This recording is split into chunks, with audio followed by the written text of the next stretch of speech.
Hey guys, it's me, Gabriel, your leader of the wolf pack and your young healer, coming to you tonight.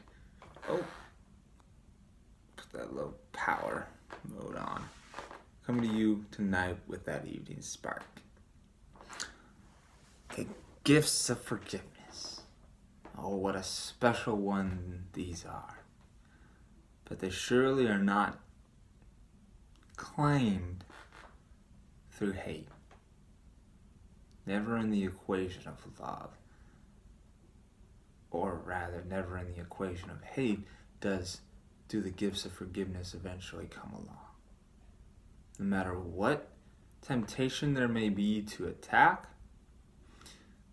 it is of the utmost imperativeness to recognize that there is no reward, no joy to be had through hate and attack, however justified we may seem to be. And that can be a tough one. I was struggling with it today. And for the most insane of things that people didn't even do to me. But I built up this illusion, and yet I hated my brother all the same.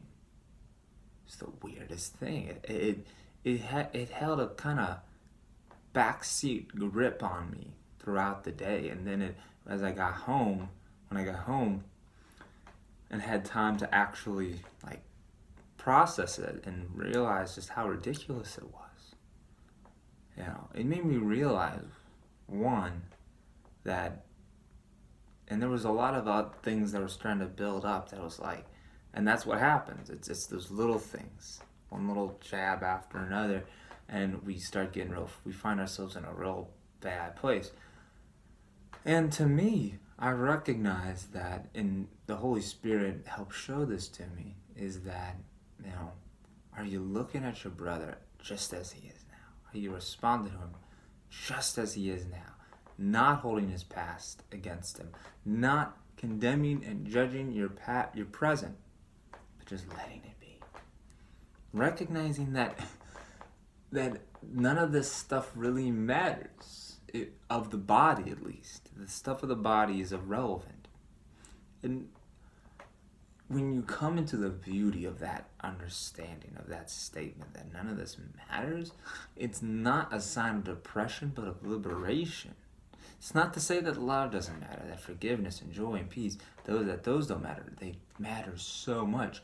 But the way we achieve them is through recognizing that the things of the body are irrelevant. It doesn't matter if you succeed or fail in the things of the body, whatever they may be.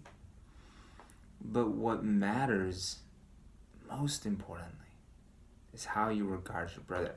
When you put things into perspective, by recognizing that none of this stuff really matters. It's kind of it's one of those dawning aha moments.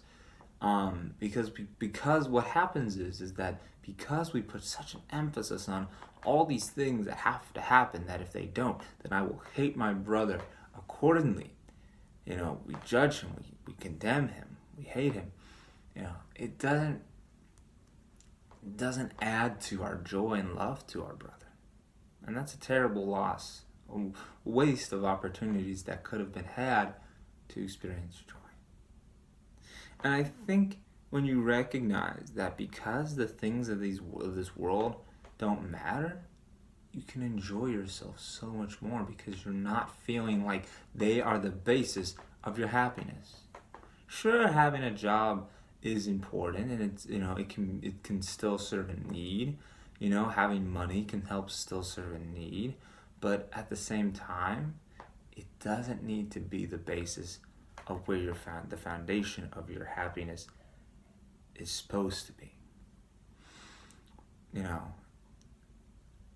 With all this, we claim the gifts of forgiveness best when we recognize that we don't make special justifications for hate. We see that there's no need for it, that it will not produce joy, and that we are willing to let the past go. And to also establish that we look at our brother simply as he is. just in that situation, not responding to him in the now from past reactions, because then you have a relationship of illusion. And then because of that, what helps in establishing that thought is recognizing that your salvation is not in the things of this world, but what's within you. And it's always been there. And I think that is the real beauty of what we have before us. Because that's what I want to establish with you, with each and every one of us. We have this ability. What I've talked about is nothing special. It's not some grand ritual you have to go about. You don't even necessarily need to believe in God, to the extent that you don't have to be a Christian or a Jew or a Muslim or whatever. But yet by this, you are expressing the Christ. And that's really cool. It helps when you have that relationship with the big guy upstairs, but don't feel that you still can't express this if you're, for whatever reason, not as inclined to the whole God dynamic. He doesn't care. All he cares about is the end result, that you're not holding your past against your brother. I could get in a whole big conversation, but that's for another time, about that whole dynamic. But I hope you see the point of what I'm trying to get at. And I hope this has blessed you. Went a little over time, but it's important that we speak to the heart of all of this. So, from the wolf pack, Godspeed, and we wish you well. Peace.